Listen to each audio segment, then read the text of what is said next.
Je tiens à saluer également la présence de Madame Eugénie Pepinski qui m'a accueilli ce matin en tant que partenaire également. Il y a également un autre collaborateur. Je vous demande d'applaudir Monsieur Frédéric Bois, directeur commercial de Mitsubishi Yafka.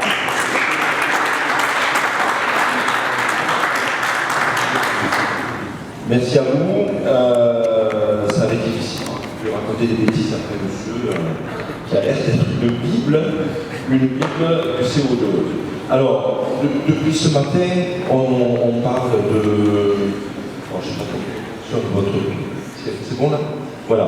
Depuis ce matin, on a parlé de COP21, on a parlé d'ozone, on a parlé de CO2.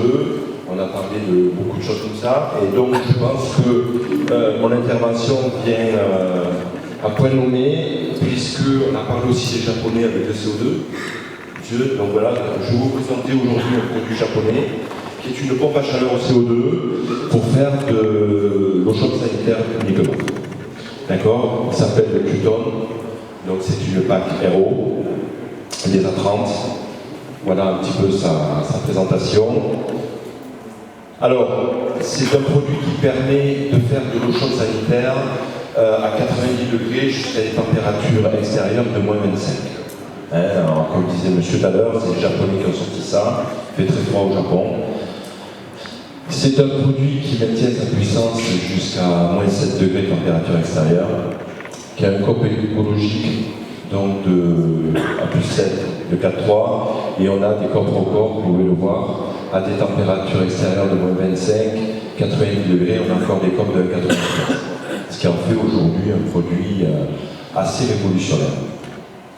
Alors, c'est un principe qui est assez sympathique. Vous avez une unité de production, des ballons de stockage. On vient faire de l'eau chaude de façon écologique, puisqu'on a parlé de GWP de 1 et un OPP de 0. Donc on a un produit aujourd'hui qui est vraiment un produit vert. Juste un petit rappel sur le réfrigérant, mais je pense que monsieur nous a tout dit. Donc voilà où on se positionne en termes de réfrigérant naturel aujourd'hui, le CO2. Alors les domaines d'application, vous allez retrouver tout ce qui est petite restauration à ce qui est logement, en passant par maison de retraite, tout ce qui est du gros tertiaire aujourd'hui. Le but d'un produit comme ça, il y a deux grosses phases. La première, c'est effectivement de réduire les émissions de carbone. Et avec un produit comme ça, on arrive à baisser à peu près sur tout ce qu'on a fait aujourd'hui, entre 55 et 70% d'émissions de carbone. Et on a bien sûr un gros avantage, c'est un produit qui consomme très très peu, donc des coûts d'exploitation qui sont très très faibles. Le principe, notre compresseur est un compresseur piétagé. Vous avez sur le même axe, sur la même cage, donc vous avez deux systèmes, un système haute pression et un système pression faible, ce qui nous permet de descendre la pression du CO2. C'est une exclusivité, nous sommes les seuls à avoir ce type de compresseur au monde. Alors, le système fonctionne avec une régulation qui est, je ne vais pas rentrer dans le détail, mais qui est assez facile d'utilisation et assez visuelle. Vous voyez ici des pourcentages de remplissage de ballons, par exemple, sur l'écran de gauche. Cette installation peut être, et même conseillée, surveillée par les Japonais à distance, 24 heures sur 24. Et donc, je vous ai mis quelques graphes où on vérifie les fréquences d'invertères, parce que c'est un produit qui est 100% inverter. On en dégage aujourd'hui les variations de remplissage de nos ballons. Voilà, des réglages.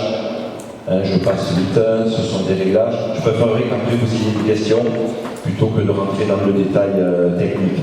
On vient via cette télécommande donc s'assurer du bon fonctionnement de notre installation avec des températures choisies et des pourcentages de remplissage choisis. Alors, on vient ici, ok, ce sont des graphes qui viennent nous donner, vous avez ici l'objectif de remplissage, d'accord, et vous avez en bleu ce qui a été fait. Vous voyez ici un hystérésis qui est trop important, donc on va pouvoir venir régler via ce que je vous ai montré précédemment et corriger ces différences de production. Le produit peut aujourd'hui être couplé jusqu'à 16 unités, ce qui nous fait un total de 480 kW de puissance. Pour vous donner un ordre d'idée, je pourrais alimenter avec 480 kg de puissance à peu près 2 hôpitaux, ce qui pourrait correspondre à peu près à 350 000 litres de besoin de choses sanitaires journaliers. Donc c'est très grosse puissance. C'est pour ça qu'il ne s'adapte aujourd'hui qu'à du tertiaire et non pas à du particulier. Oh, pardon, excusez-moi, je suis allé trop vite. Donc, vous avez une régulation intelligente, on l'a vu. On a des fonctions administrateurs mot de passe, des fonctions de redémarrage automatique. On a des programmations de température de production d'eau. On a la visualisation du remplissage des ballons et la programmation horaire de production d'eau.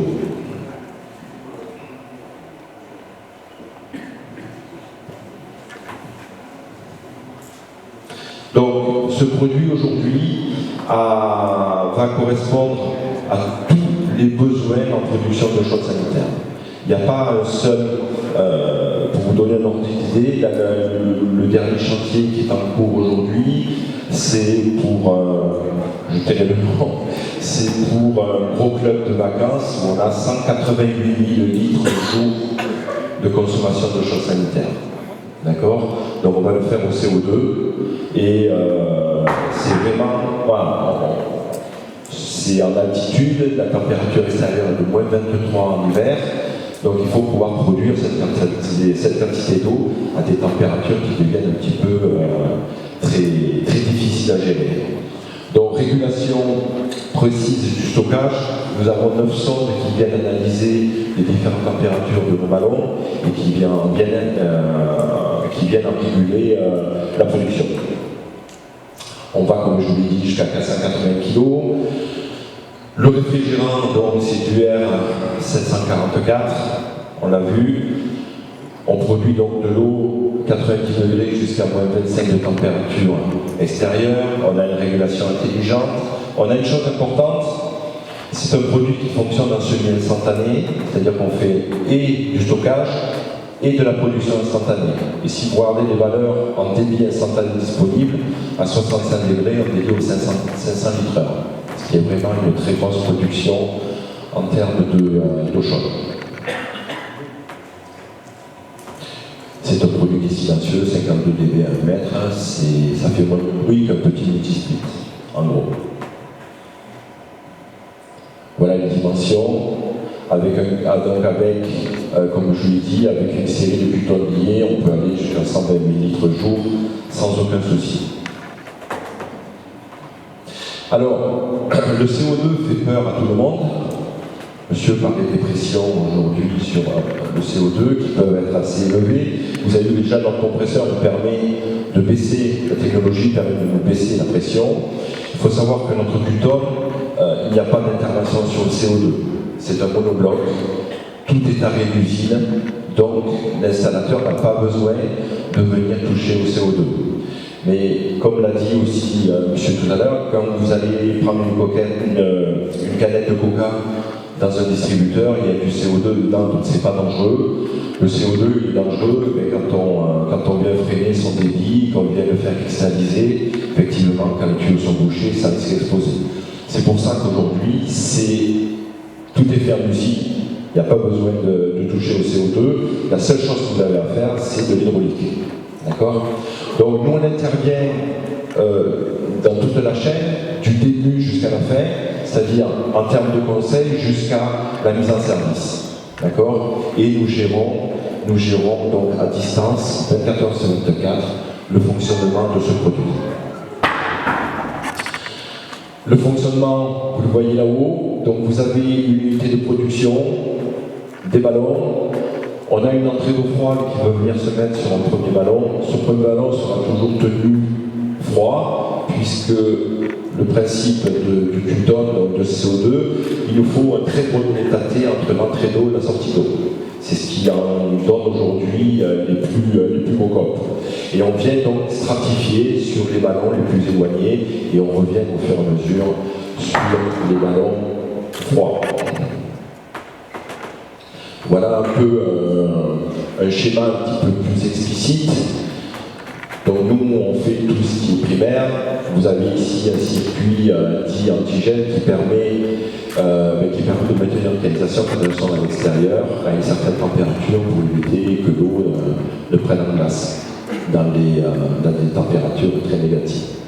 Et les sondes que vous disiez tout à l'heure, on en a 9, viennent aujourd'hui capter la température de l'eau et faire en sorte qu'on stratifie de façon correcte dans nos ballons. Et ensuite, le gros avantage du Q-Tone, c'est qu'on vient prendre la boucle en compte lors de l'étude technique. Pas besoin de faire ni du traçage, ni de mettre des réchauffeurs de boucle. Tout est compris dans l'étude. Pour vous donner un ordre d'idée, je vous ai mis un petit tableau avec des températures d'entrée d'eau, avec des températures de sortie d'eau, des températures extérieures, les capacités, les puissances consommées, et vous avez les COP qui en découlent. Donc ici, Paris, on va dire qu'on va, allez, si on fait de l'eau à 65 degrés, si on est sur une température de moins 7, pour 30 kg, on a un COP de 2,60, ce qui est énorme aujourd'hui. Nos ballons, comme vous allez le voir, sont des ballons rectangulaires qui s'empilent les uns sur les autres. Pourquoi? Parce que ça permet de passer dans des portes, ça évite de construire autour d'un ballon de 4000 litres et de devoir tout casser quand il a percé. Ça permet de limiter les déperditions de chaleur. Et on peut aller donc jusqu'à 9 ballons de 500 litres, soit un empilement de 4500 litres. D'accord? Ce qui aujourd'hui, un stockage de 4500 litres doit donner une production à peu près de 7000 à 8000 litres jour.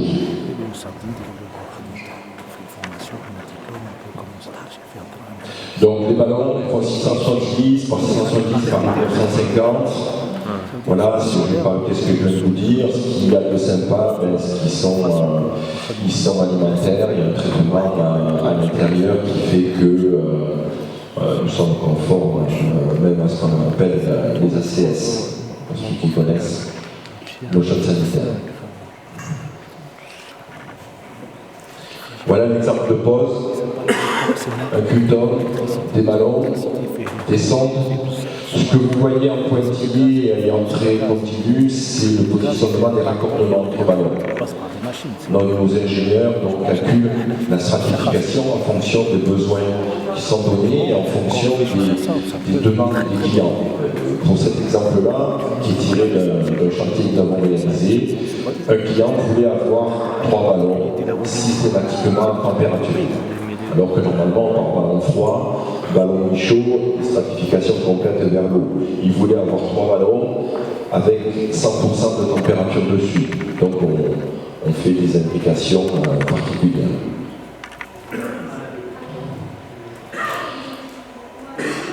On demande systématiquement une étude d'eau. C'est normal, il faut faire attention aux échangeurs, il faut faire attention de ne pas percer du ballon, etc. etc. Voilà, il n'y a pas de corrélation, comme vous dites, il n'y a pas de corrélation entre les besoins et le stockage. Ce n'est pas parce qu'on a besoin de 6 000 litres d'eau qu'on va stocker 6 000 litres d'eau, ce n'est pas comme une chaudière. Si on a besoin de 6 000 litres d'eau, peut-être on n'aura besoin que 2 000 litres de stockage. C'est ce qui en fait un produit très économique. à l'installation. C'est un produit donc qui rentre dans la RT 2012, puisque aujourd'hui avec ce type de produit on peut faire et de la réno, mais ce qui est intéressant c'est qu'on fait beaucoup de logements en ce moment avec ce produit, et donc ce qui dit logement dit RT 2012, donc il faut qu'on soit présent dans des logiciels. Je vais vous en parler 30 secondes. Donc, on était dans les Dibatech et à travers Perenou, Climat-Oui et bien d'autres, on va pouvoir récupérer les données. Mais la nouveauté, c'est que nous venons d'être certifiés titre 5. D'accord ? Cette certification nous dit qu'on a le droit de faire de l'eau chaude sanitaire dans du logement neuf, à condition d'avoir 8 tonnes de minimum et 4 ballons de minutes de stockage. Voilà, donc on va être promulgué d'ici la fin mars. Ce qui veut dire qu'à partir du début avril, vous aurez dans les moteurs de recherche tels que Perenou, qui va être le premier à nous intégrer, vous aurez directement vous faire vos calculs RT, pour ceux qui le font, il faut les bureaux d'études, mais vous aurez la particularité de pouvoir calculer vos CEP avec notre produit. Voilà, j'espère ne pas avoir été trop long. Juste pour finir, vous présenter donc quelques chantiers que nous avons réalisés. Là-haut, c'est un restaurant où le client n'avait pas de possibilité de mettre ses ballons à l'intérieur, parce que les ballons, normalement, il faut qu'ils soient à l'intérieur. Mais là-haut, donc, ils ont fait une cale spécifique avec une isolation spécifique. Ici, c'est au Japon, pour montrer que, voilà, on peut même travailler à des températures extrêmes avec des économies qui sont assez spectaculaires. Et ça, c'est un chantier qu'on a fait, c'est le premier chantier que nous avons réalisé en France, c'est sur un EHPAD. Vous trouverez sur Internet, si vous tapez ECS, Q-Ton CO2, vous trouverez sur YouTube le film de cette installation qui est assez bien fait, qui vous montre un petit peu les étapes de fonctionnement du Q-Ton. D'accord ? Merci, monsieur. Voilà, tout à l'heure, puis. Oui, non, mais j'ai surveillé, vous étiez parfait. Voilà, je demande l'applaudissement pour monsieur Frédéric Bois. Merci à vous. Commercial France de Mitsubishi Yak. Voilà, alors, la période questions-réponses, ça sera 2 minutes. Ensuite, il y aura une pause qui, de 5 minutes, passe à 2 minutes. Vous comprendrez pourquoi. Et ensuite, on continuera bien sûr avec le prochain intervenant. Nous sommes ouverts à vos questions. Oui.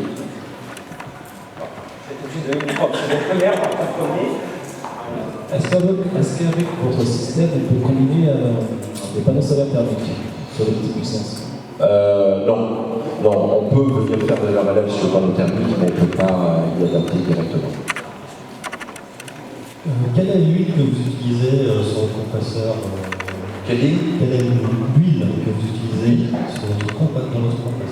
Il me semble, pour ne pas dire de bêtises, c'est de la frise 235A. Ça vous parle ? Bon. Alors j'aime beaucoup parce que les réponses sont très courtes, c'est très bien. Je voulais savoir, bonjour, je voulais savoir la différence entre Mitsubishi électrique et Yak. Vous avez vu là ? Non. Nous sommes, c'est un confrère au même titre que Taiki, que Hitachi, Toshiba. Nous sommes arrivés beaucoup plus tard, nous sommes en France depuis 2004 à peine. Mitsubishi électrique appartenait à Mitsubishi jusqu'en 1946. La militarisation a fait que les groupes se sont scindés en plusieurs entreprises. La seule condition était de garder les 3 diamants, puisque Mitsu veut dire 3 Bishi diamants, et dessous l'entité à laquelle il appartient. D'où Mitsubishi Heavy Industries, Mitsubishi électrique, Mitsubishi Motors, tout ce que vous connaissez à Mitsubishi, puisqu'il y en a 37, entités. Voilà, mais nous sommes concurrents. J'aime pas trop ce mot, mais nous sommes concurrents, au même titre que nos confrères de Daiki, de Hitachi, Toshiba, etc. Merci Monsieur Bois. Voilà. La dernière question, je le répète encore une fois, 2 minutes de pause à toute l'assistance et ensuite nous reprenons pour courir à travers cette matinée. C'était par rapport à la part du marché. Par rapport au CO2. La part du marché, c'est-à-dire le CO2 ? Ouais. Sur nos choses sanitaires, aujourd'hui elle est infime, c'est un produit niche, hein, c'est un produit qui est arrivé il y a moins d'1 an. On a mis quasiment 1 an pour le faire certifier, puisque c'est quand même une chose très difficile aussi d'avoir un titre 5 sur un tel produit. Par contre, ce que je peux vous dire, c'est que c'est en train d'exposer depuis 2 mois. Voilà, depuis 2 mois, on fait installation sur installation. On a à peu près 47 bâtiments aujourd'hui à faire d'ici la fin de l'année prochaine. Voilà. Et on extrapole à peu près entre 40 et 50 installations annuelles à partir de 2017. Merci beaucoup à Mitsubishi Yak de votre partenariat. Monsieur Bois, qui vient du sud-ouest, comme votre action ne le dit pas, bien sûr. Et on se donne rendez-vous dans 2 minutes.